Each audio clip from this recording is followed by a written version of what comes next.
de mi curso. Íñigo Bigún Casola, pamplonés, licenciado en Derecho y LADE por la Universidad Pública de Navarra, estudió en el Seminario de Pamplona, un curso que éramos variado.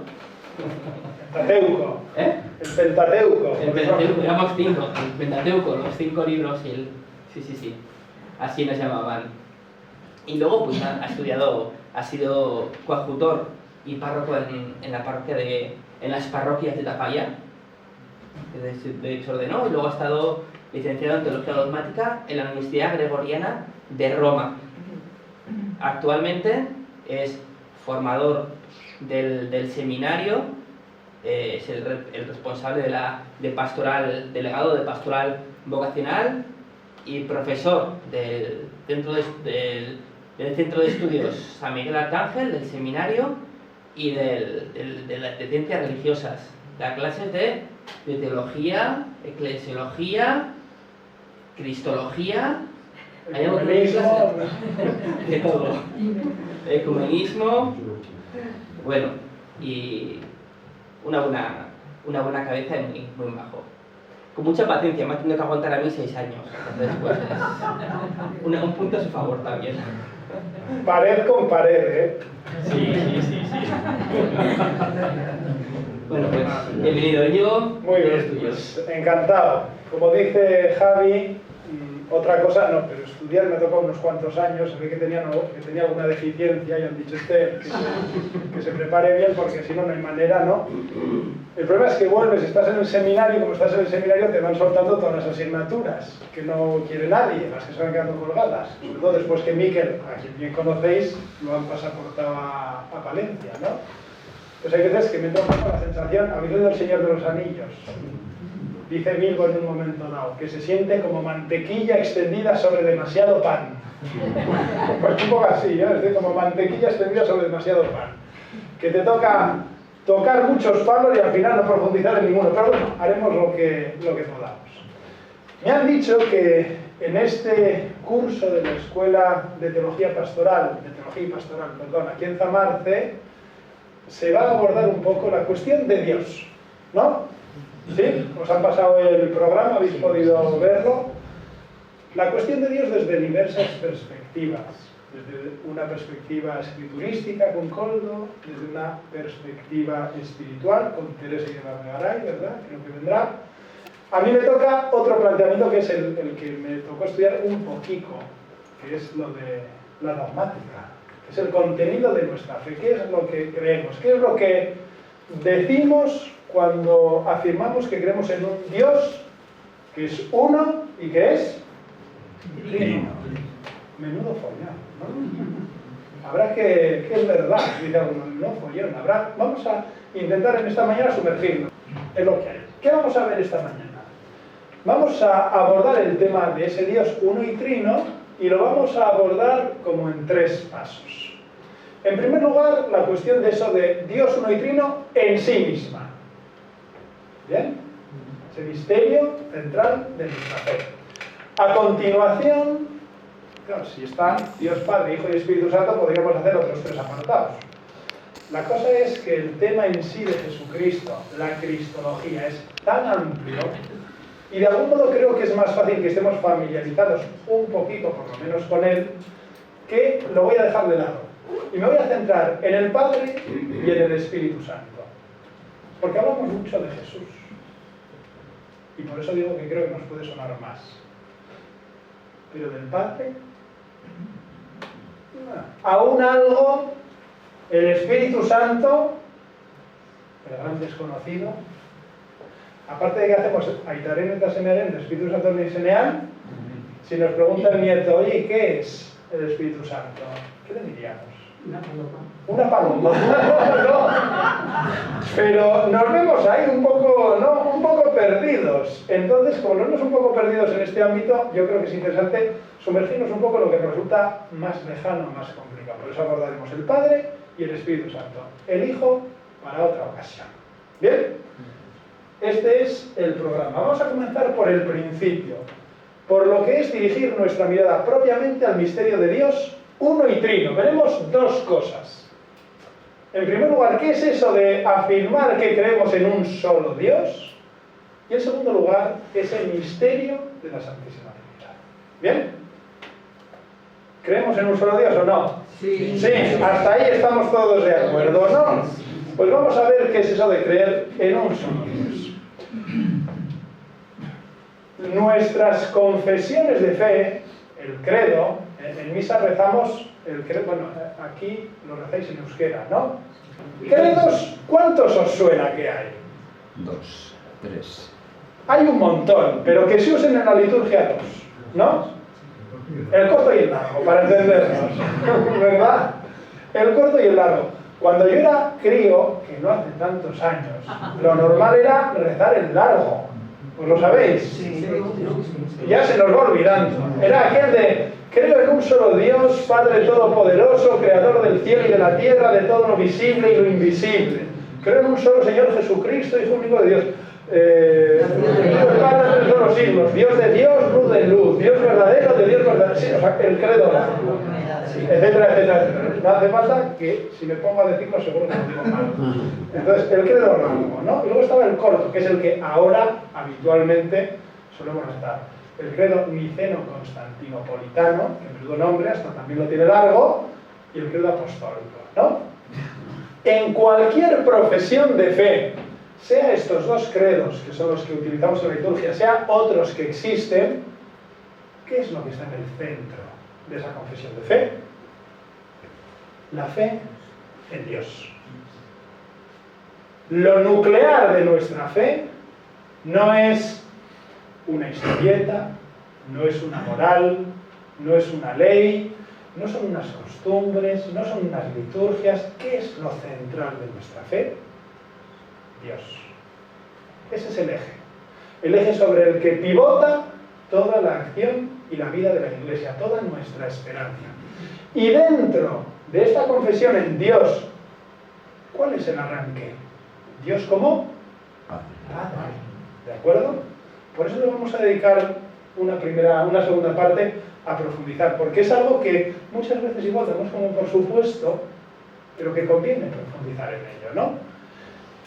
¿Eso qué quiere decir? Que ese Dios, que a veces nos lo imaginamos como ese anciano de barbas blancas, ¿no? Que está ahí entre las nubes y tal y cual, ese Dios en el que creemos está en el centro de nuestra fe. Y todo lo demás que creemos acerca del hombre, acerca del mundo, acerca de la Iglesia, está orientado, iluminado desde nuestra fe en Dios. ¿De acuerdo? Él es el alfa y la omega, el comienzo y el final de toda la creación, no solamente en un sentido temporal, sino en un sentido de orientación profunda. ¿De acuerdo? Todo nace de Dios y está orientado hacia Dios. Comenzando después de esta sencilla introducción, ¿qué es eso de que creo en un solo Dios? Si abordamos la historia, ¿de dónde sale esto de creer en un solo Dios? ¿Cuál es el pueblo, por excelencia, que desarrolla la fe monoteísta? Israel, ¿de acuerdo? Y la fe cristiana, de algún modo, se inserta, se apoya, se cimenta en la fe del pueblo de Israel. La fe en un solo Dios, en el pueblo de Israel, no surge como un champiñón. Así, en medio del campo, ¿no? Que ¡pum! No. El contexto del pueblo de Israel, el contexto cultural y religioso de hace 3.000, 4.000 años, era un contexto eminentemente politeísta. A todos nos suena, ¿no? Pues, los egipcios, ¿en quién creían los egipcios? Pues en Ra, Amón, Osiris, ¿no?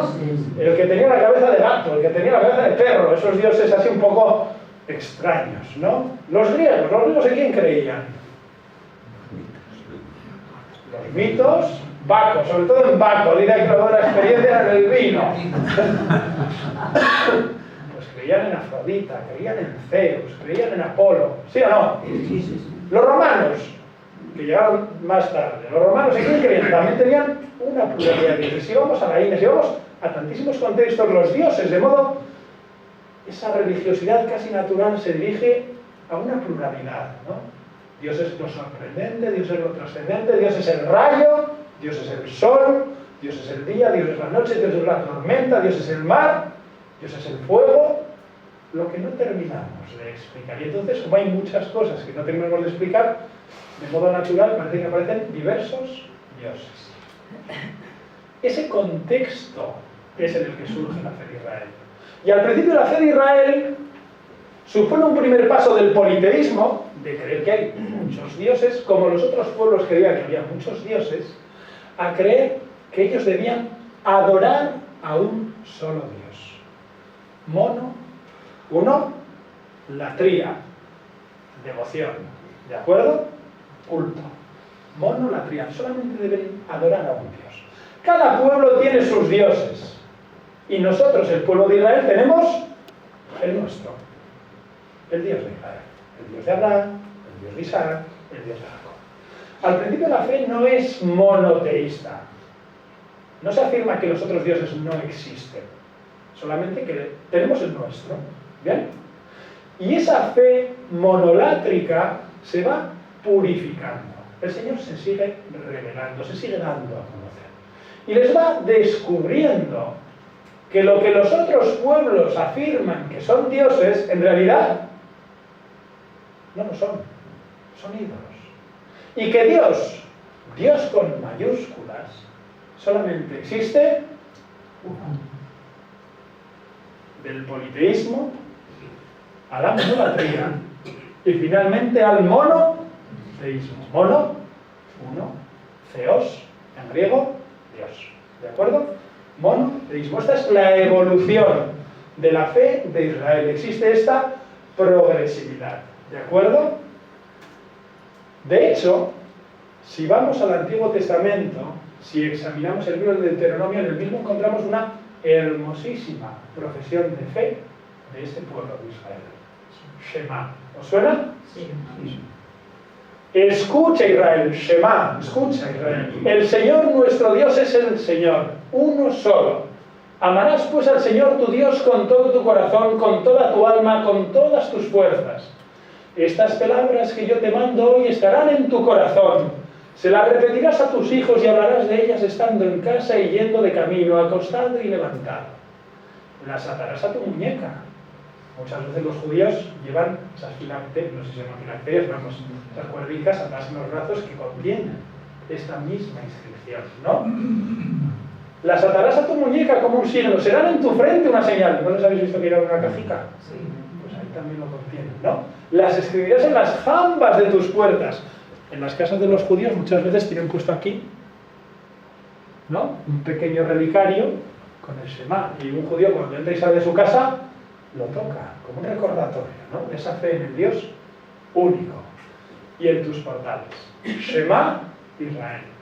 Esto es lo que tú tienes que creer, que hay un solo Dios. ¿Bien?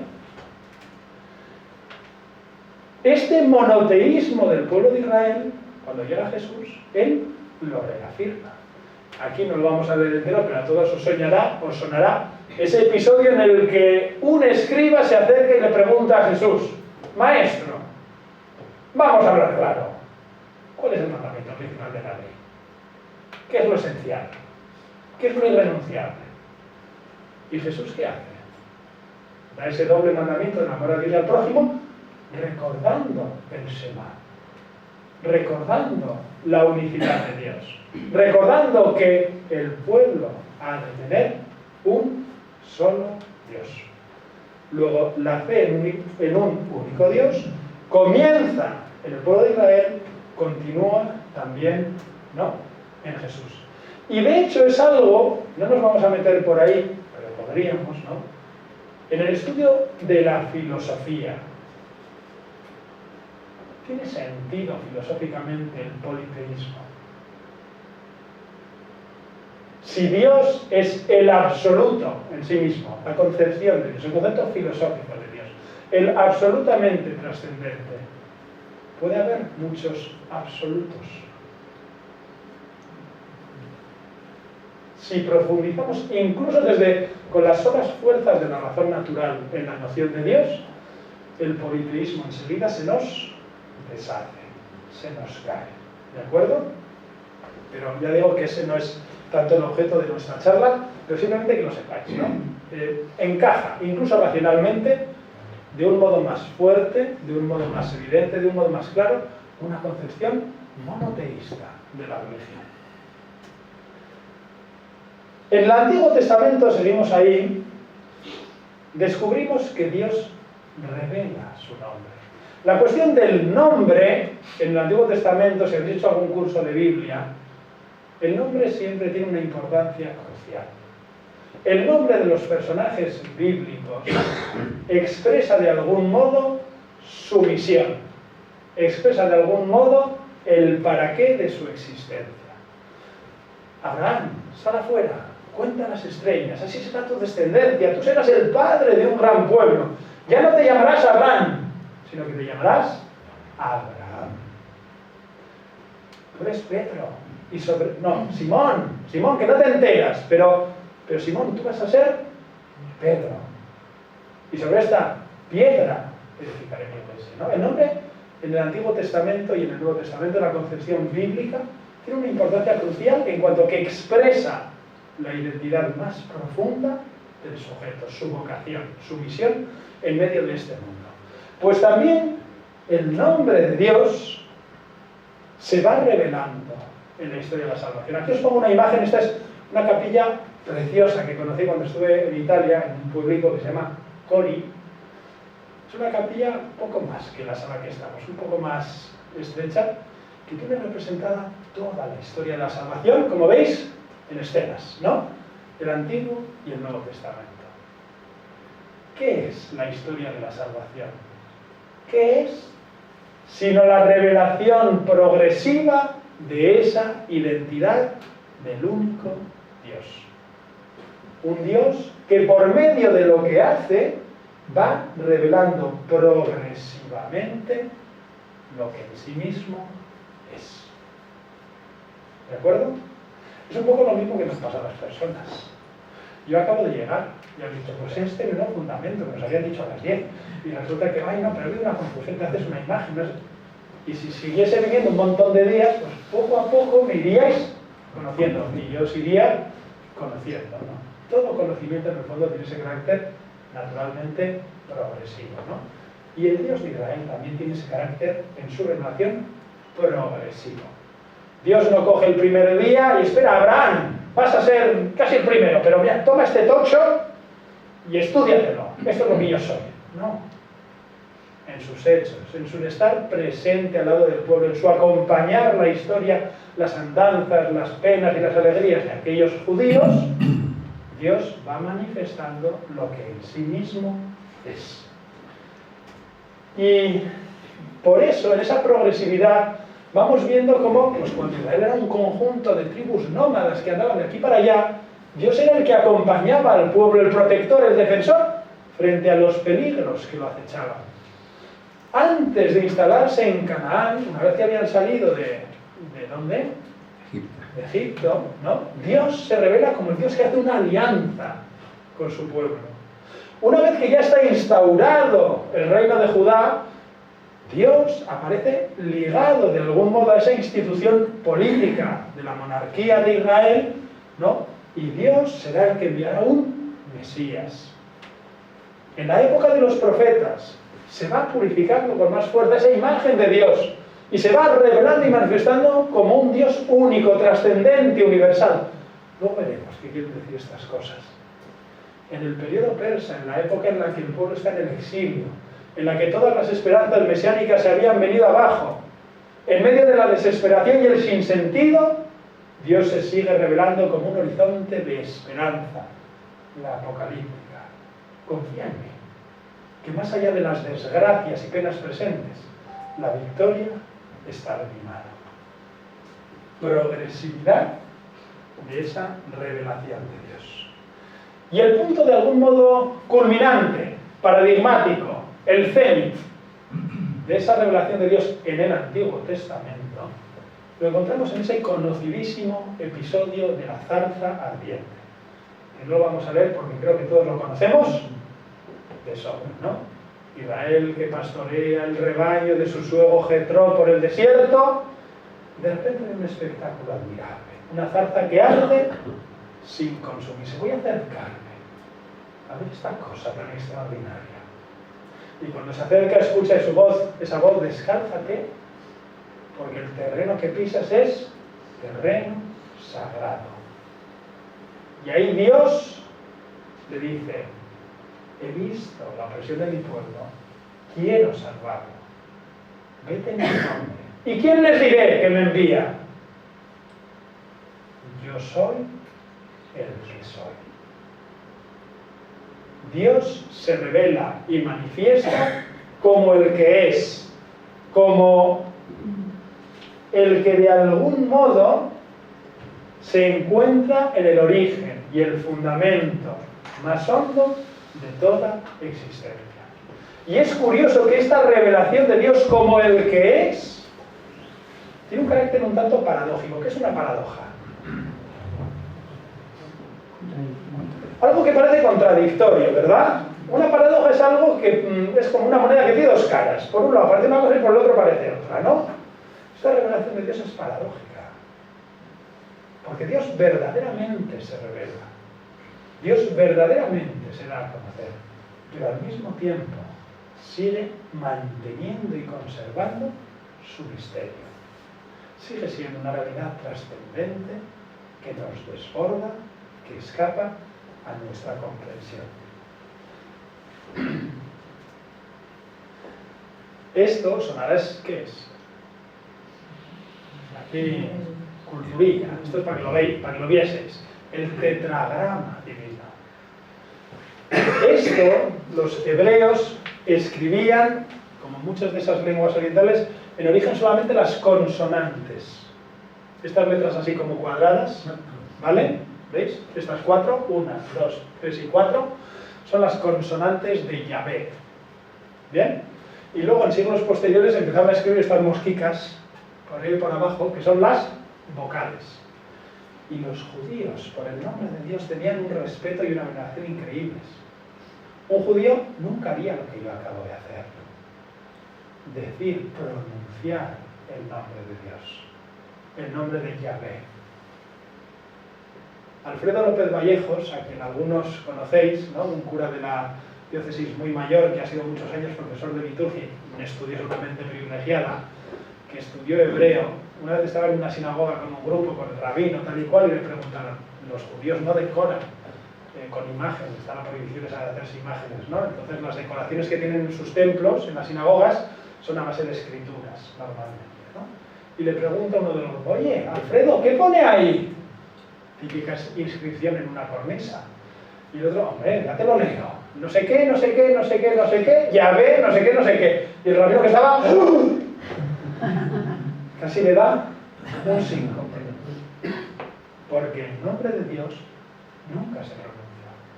Solamente el sumo sacerdote una vez al año entraba en el Sancta Sanctorum, donde estaba el arca de la alianza, en ese lugar donde se manifestaba la presencia de Dios en medio de su pueblo, la Shekinah, y pronunciaba el nombre de Dios.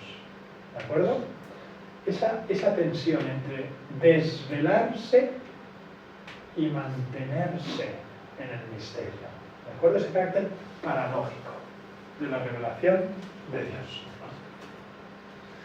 Ese Dios que es el que es, ¿cómo se nos revela? Es el misericordioso y clemente, luego veremos algo de esto. Es fiel. El pueblo de Israel, si algo tiene claro, es que Dios es fiel. Porque a pesar de todas sus torpezas, a pesar de todos sus pecados, a pesar de todas las chandríos que le ha hecho a Dios, Dios ha seguido siendo fiel a sus promesas y a su alianza. Es un Dios trascendente, el Dios en el que cree el pueblo de Israel. No es un Dios, ¿qué es lo opuesto a un Dios trascendente? Terrenal tiene una palabra para expresarlo, el panteísmo. Hoy en día, en el que vivimos en esta vuelta un poco a la New Age, ¿no? Suena New Age, la gente cree en otras cosas, ¿no? Pues hay gente que dice, no, Dios está en nuestro interior. Como diciendo, no que el Espíritu Santo está en nosotros, que eso es otra historia. No, como si Dios estuviese en mí, y Dios está en la naturaleza, y Dios está, un Dios terrenal, un Dios que se confunde con lo terreno. Pues el Dios que se nos revela, aunque se hace presente en la historia verdaderamente, es un Dios en sí mismo absolutamente trascendente, totalmente distinto, totalmente otro, a la vez que profundamente implicado con nuestra historia. Son las dos cosas al mismo tiempo. Es un Dios que está aquí y ahora, pero que no se confunde nunca con el aquí y con el ahora. Un Dios que en sí mismo es inmutable. Esto dará muchísima guerra en la historia de la teología. ¿Qué es eso de que Dios es inmutable? ¿Qué quiere decir inmutable? Que no cambia. ¿Dios cambia? Os pregunto. No. Ay, entonces Dios se encarna. Sí. Ay. Bueno, ¿y cómo hacemos con las dos cosas a la vez? No. Tensión y... No vamos a meternos tampoco en eso, que son teologías un poco complejas, no. Dios no cambia. Podemos decir que Dios es siempre el que es, pero en la medida en que Dios es siempre amor, en la medida en que Dios es siempre misericordia y clemencia, Dios es el que es y no cambia. También cuando se hace presente en la historia, cuando se encarna, cuando muere en la cruz, cuando resucita. Dios sigue siendo el que es. ¿Por qué? Porque su esencia no es ser una especie de fría figura lejana en la eternidad. Dios, el que es amor. Y Dios es fiel a sí mismo y no solamente a su alianza, también encarnándose, también entregándose por nosotros. Es la plenitud del ser, de quien todos recibimos el ser por participación.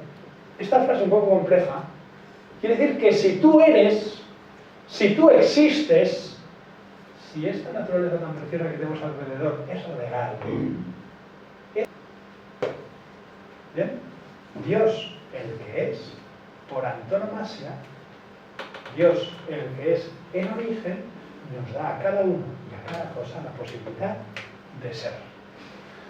Dios que revela su nombre. Pues ese Dios que revela su nombre es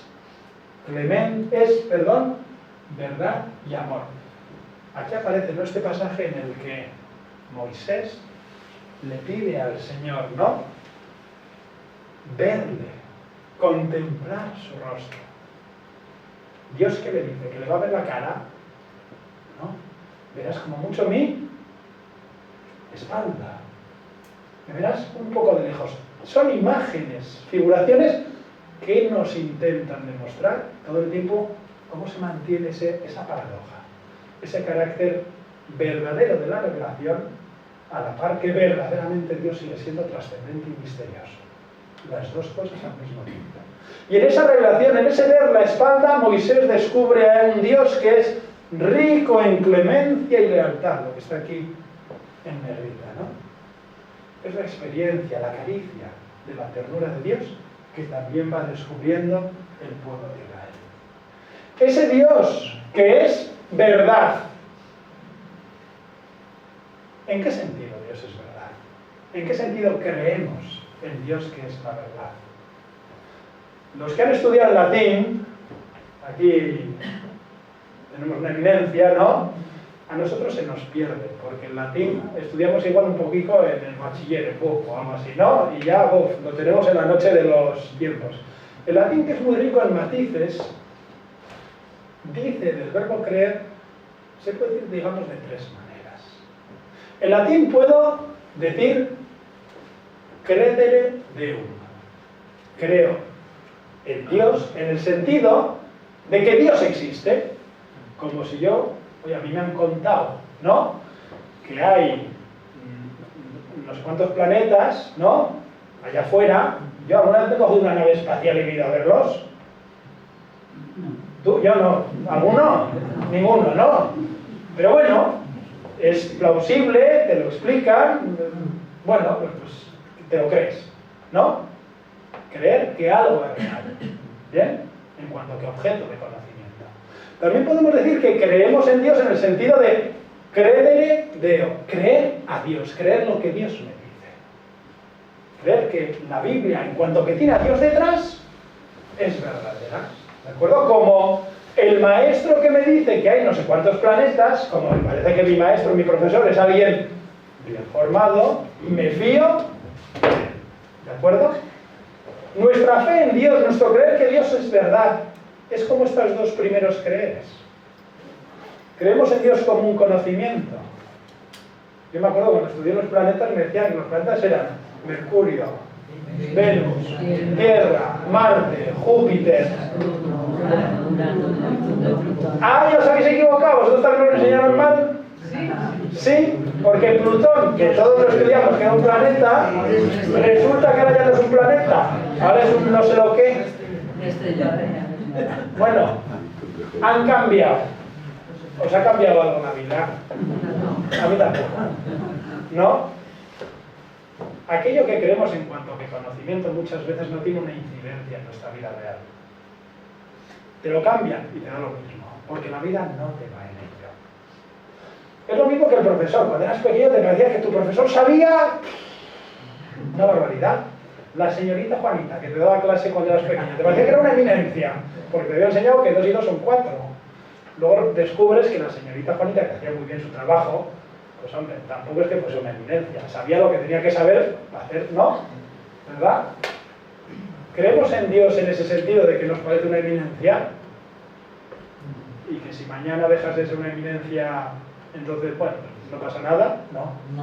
Nuestra fe en Dios, la fe cristiana, es una fe en la que te juegas la vida. Es credere in Deum. Es lanzarse con todas tus fuerzas hacia Dios. Es apoyarse verdaderamente en Él. Es como si estáis en un rascacielos y hay un incendio y te gritan alguien: tírate, que hemos puesto una colchoneta. Pues credere Deum sería creer que la colchoneta está. Claro, te lo han dicho, pero hay que lanzarse, ¿no? Oyes al bombero y lo reconoces. Ah, es el bombero que es de mi pueblo, ¿no? Y dice el bombero: tírate, que hemos puesto la colchoneta.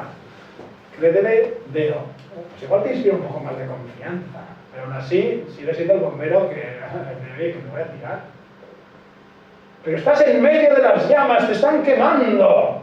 Te ves ya desesperado y de repente oyes a tu padre, a tu madre, a tu hijo, a quien verdaderamente te ama, y te dice: tírate, que hemos puesto la colchoneta.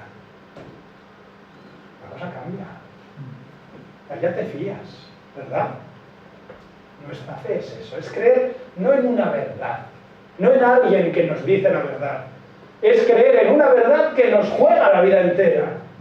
En ese sentido nosotros creemos en Dios como verdad. Y no solamente creemos en un Dios que no es verdad, sino que también creemos en un Dios que es amor.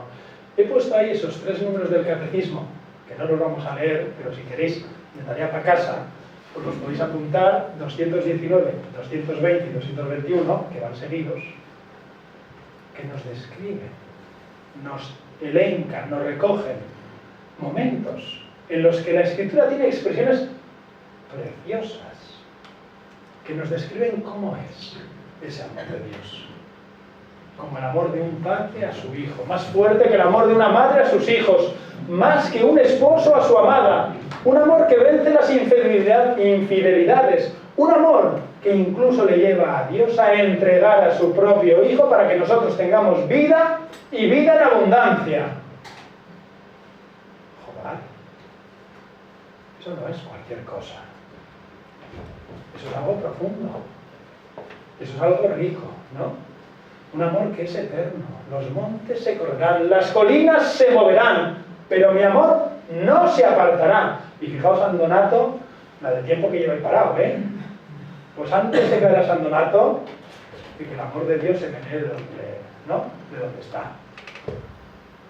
Dios es en sí mismo amor. Esa es su identidad, su esencia más profunda. Si nosotros creemos en ese Dios único, eso tiene unas consecuencias.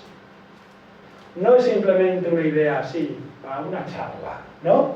Y ya está, fíjate qué interesante, creemos en un Dios único, mira qué bien, me vuelvo a casa, ya está. ¿Aclarado? No. Esto tiene consecuencias. Porque si creemos en un Dios único, lo primero que hemos de hacer en nuestra vida concreta es reconocerlo y dejarle el hueco que se merece. Y que verdaderamente ese Dios único sea de verdad mi único Dios. Porque igual mi Dios es el dinero, el éxito, el placer, la comodidad, el dinero. Estamos en la sociedad del bienestar, ¿no? El bienestar, las vacaciones, la casa del pueblo, pues yo qué sé, ¿no? Tantas cosas pueden ser mi Dios. Reconocerlo y que Él sea lo primero. Si Él es el único Dios que es verdad, que es amor, tenemos que vivir una perpetua acción de gracias a ese Dios. Porque su amor ha sido grande con nosotros.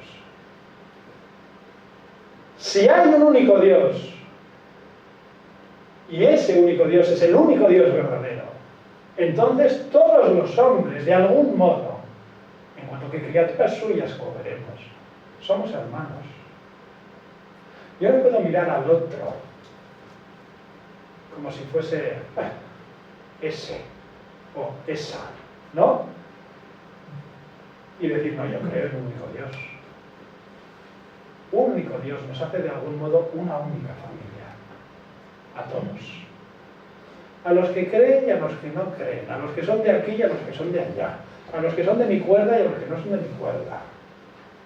Más allá de todas esas diferencias que son naturales, que son inevitables, más allá de todo ello, nos une esa unicidad de Dios. Si es un único Dios el que está detrás, como veremos también luego, de todo lo que existe, esa creación, esto que el Papa Francisco recuerda con tanta fuerza, ¿no? El don de la creación,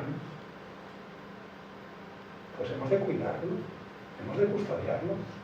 Porque entonces la creación es un don que se nos ha hecho.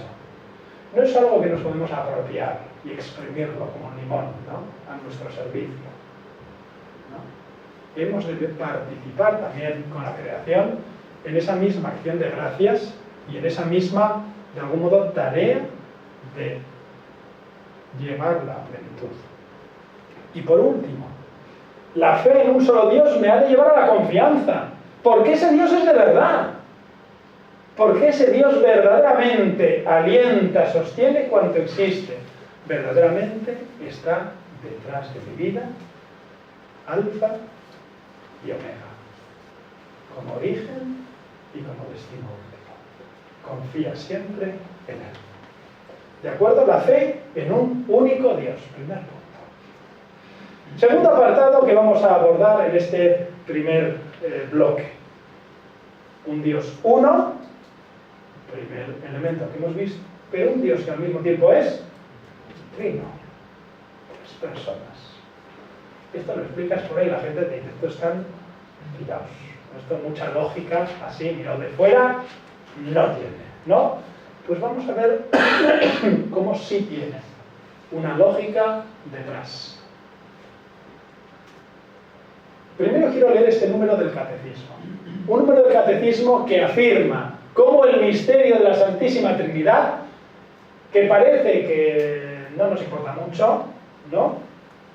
Una vez, un domingo al año, tenemos, sí, el domingo de la Trinidad. En algún pueblo hasta tenéis una ermita de la Trinidad, ¿no? Pero ya está. En mi día a día, ¿cuánto pinta la Trinidad? Poco, muchas veces, ¿no? Pues dice el Catecismo, el misterio de la Santísima Trinidad es el misterio central de la fe y de la vida cristiana. Es el misterio de Dios en sí mismo, es pues la fuente de todos los otros misterios de la fe, es la luz que los ilumina, es la enseñanza más fundamental y esencial en la jerarquía de las verdades de fe. Jerarquía de las verdades de fe quiere decir que dentro de las cosas que son verdad, no es que haya cosas que sean más verdad y otras que sean menos verdad. Quiere decir que hay verdades que son más centrales y verdades que son más secundarias, ¿no? No es lo mismo decir no está al mismo nivel, siendo verdad que esta viga sostiene el edificio entero y que esa contraventana tapa la ventana, para la vida del edificio es más central la verdad de la viga que la contraventana. Y las dos cosas son verdad. Pero ¿cuál es central? La viga. Es que si la quitas se cae todo. Si quitas la contraventana, hombre, es un problema, que te entrará la luz, pero no. Pero el edificio más o menos aguanta. Hay verdad, hay una jerarquía de verdades. Toda la historia de la salvación no es otra cosa que la historia del camino y los medios por los cuales el Dios verdadero y único, pero Padre, Hijo y Espíritu Santo, se revela a los hombres, los aparta del pecado y los reconcilia y une consigo. Luego esto es lo primero que quería dejar claro. Cuando hablamos de la Trinidad, no hablamos de un tema baladí, aunque no nos pinte mucho en nuestro día a día. Hablamos de un tema que está en el corazón de la fe cristiana. Para hablar de Dios, esto es alta teología, que decía aquel, ¿no? Había un teólogo muy famoso, igual alguna vez habéis oído hablar de él. Si alguna vez Miquel os ha dado alguna charla, que ya seguro que lo han mencionado, Rahner, ¿no? Karl Rahner, que hizo una axioma fundamental. ¿Cómo podemos hablar de Dios? ¿Cómo podemos conocer algo de Dios? Y él dijo, a esta afirmación suya se le han puesto pegas, se han elaborado, pero bueno, digamos que para el nivel que nos movemos nos vale, sobre todo porque es muy clarificado, ¿no? Él dice, la Trinidad económica no es de los dineros. Económica quiere decir la Trinidad que se revela en la historia, que se nos da a conocer, ¿no?, a lo largo de los tiempos y de las circunstancias. La Trinidad a la que tenemos acceso es la Trinidad inmanente, es la Trinidad del cielo, es lo que Dios es en sí mismo, y viceversa. Ese Dios que en sí mismo es absolutamente trascendente es el mismo que nosotros conocemos. Esto que esto ¿qué importancia tiene? Pues tiene bastante. Tiene bastante porque esto afirma que Dios no nos engaña. Que el Dios que nosotros hemos conocido, aunque no lo conozcamos del todo, aunque siga siendo absolutamente trascendente, absolutamente misterioso, Dios no se ha puesto una careta para salir a la calle. Le ha dicho, miradme, aquí estoy disfrazado, ¿no? Lo que conocemos de Dios es verdadero. Lo que conocemos del Dios de Jesucristo es verdaderamente lo que Dios en sí mismo es. Y lo que Dios en sí mismo es, por puro amor y por pura gracia, se nos da a conocer en la historia de la salvación. Hay una puerta de acceso. Hay un puente de comunicación. No podremos abarcar todo el misterio de Dios nunca, pero aquello que conocemos de Dios nos podemos fiar. Es de verdad, es auténtico, ¿vale? Primera idea. En el Antiguo Testamento descubrimos a un Padre, vamos a hablar de cómo Dios se revela como Trinidad, ¿no? Cómo se revela Dios como Padre, como Hijo y como Espíritu Santo. Si dirigimos la atención a la primera persona, al Padre, en el Antiguo Testamento se hablaba muchas veces de Dios como Padre. Como Padre en un sentido amplio, genérico, como aquel que está en el origen de todo, es el Creador. Como aquel que es bueno y que nos ama. Y de ese modo, hablar de Dios como Padre no es extraño a hablar de Dios como Madre, ¿no? Como a quien nos da la vida. ¿De acuerdo? Luego, esta noción en el Antiguo Testamento en sí misma no era algo extraño, no era algo raro. Pero si damos el paso al Nuevo Testamento, descubrimos que hay una continuidad, pero hay un avance, hay una progresión. Hay una continuidad porque es verdad que muchas veces Jesús habla de Dios como Padre en un sentido que a los judíos no les chirriaba. En un sentido semejante a como el Antiguo Testamento hablaba de Dios como Padre, no, en el Sermón del Monte. Sermón del Monte, no, sed perfectos, como vuestro Padre Celestial es perfecto. Cuando vayas a orar, entra a tu habitación, cierra la puerta y tu Padre, que ve en lo secreto, te escuchará. Jesús muchas veces hablaba del Padre en ese sentido genérico, en ese sentido de alguien que está en el origen, de alguien que nos ama, que nos cuida. Pero la novedad radical del Nuevo Testamento es que Jesús manifiesta una conciencia filial única. Jesús no es lo que pone ahí en ese recuadrico a la derecha. No es que Jesús diga, hay alguien que es como mi Padre. O no tenéis en el cielo a alguien que es como vuestro Padre. Sino que verdaderamente Jesús dice que ese Dios es mi Padre. Y que ese Dios, por medio de nuestra unión con Jesús, también será nuestro Padre. Yo tengo una prima adoptada, ¿vale? Sus padres, que la quieren con locura, nunca van a ser sus padres biológicos. ¿De acuerdo? Hay un santo. Yo también puedo hablar de mi tío Juanito en el pueblo, cuando me acogía en los veranos, me llevaba al monte, me enseñaba a coger setas, todas las mañanas me preparaba el desayuno, me daba tan buenos consejos. Mi tío Juanito fue como un padre para mí. ¿Pero fue tu padre? No. Fue como un padre. Eso no le quita nada a lo bueno que hizo tu tío Juanito por ti. Pero no era tu padre. La novedad radical del Nuevo Testamento no es que Jesús diga que Dios es como un padre, que se le parece. No, no es una imagen. Dios es Padre. Dios está en el origen íntimo, profundo de Jesús, y Dios está en nuestro origen íntimo y profundo. El Nuevo Testamento no nos habla de un cuentico bonito en el que hay un señor con barbas blancas que nos ama y ya está, confía en él. No, no, no. El Nuevo Testamento nos habla de una realidad profunda. Hay un Padre en el cielo, que es el Padre de Jesús, y que por medio de nuestra unión con Jesús también será nuestro Padre. Y en esto Jesús siempre distingue. Si os fijáis, Jesús nunca dice Padre nuestro metiéndose él en el nuestro. Jesús en la Biblia, si lo miráis con un poco de detalle, siempre habla de mi Padre y vuestro Padre. Porque Dios es Padre de Jesús y de nosotros de un modo distinto. La relación de naturaleza es entre Jesús y el Padre. Nosotros es una relación de adopción, ¿de acuerdo?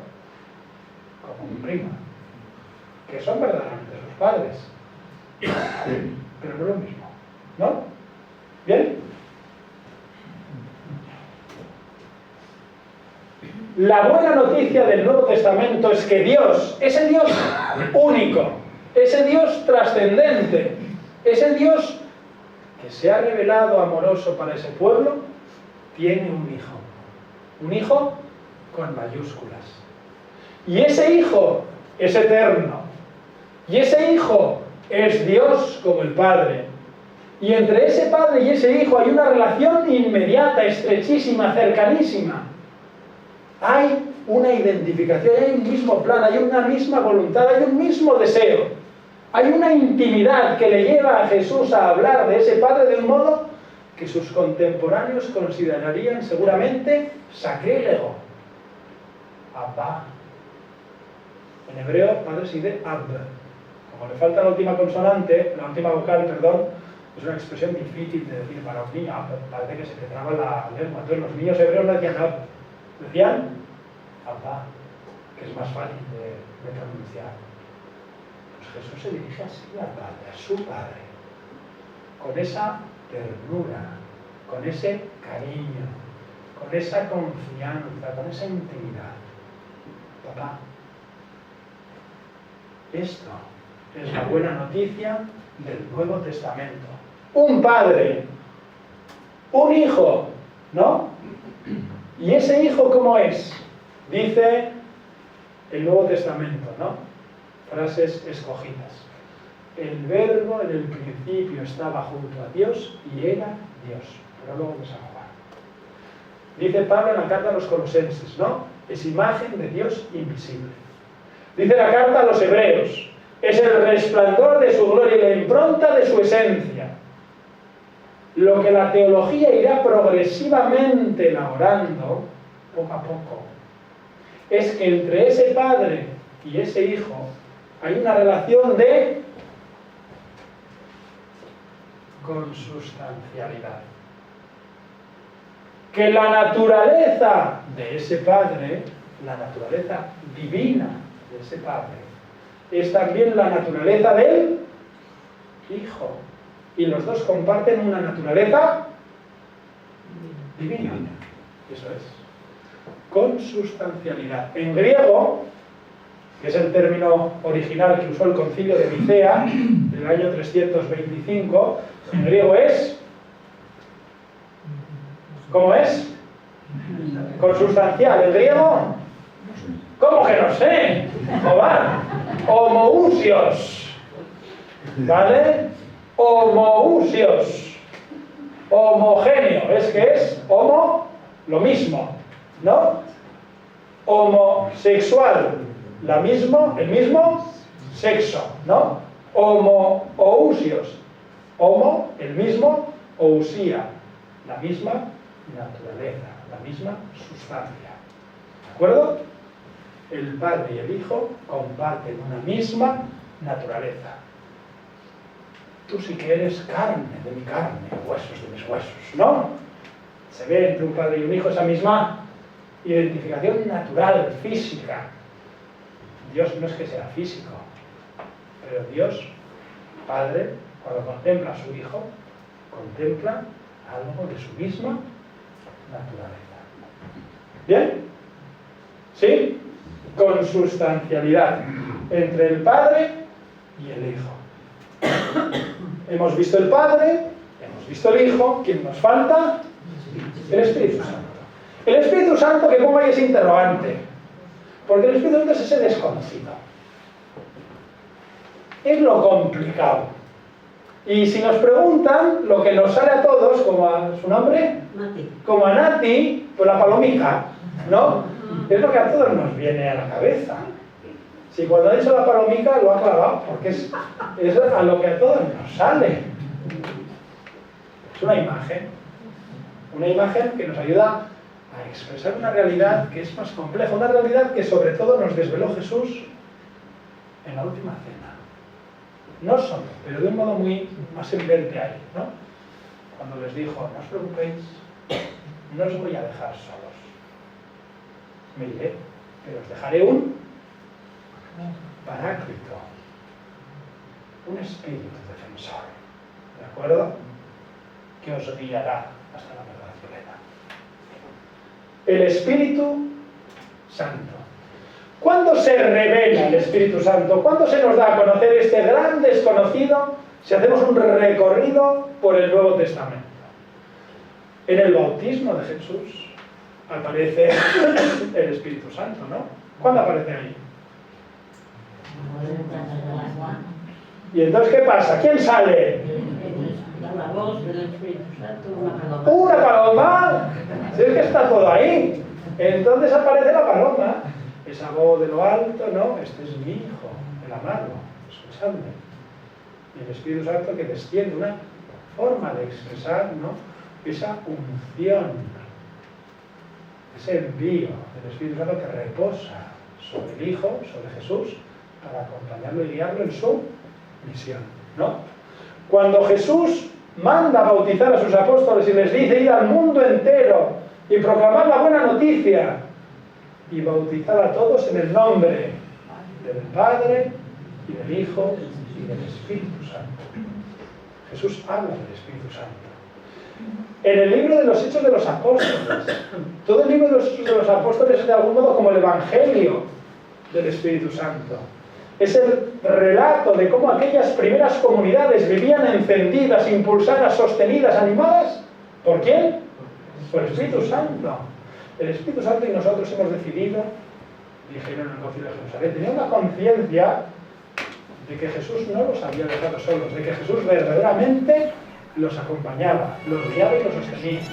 El Espíritu Santo que aparece a lo largo del Nuevo Testamento montones de veces como sujeto de verbos, el Espíritu Santo que anima, que guía, que consuela, ¿no?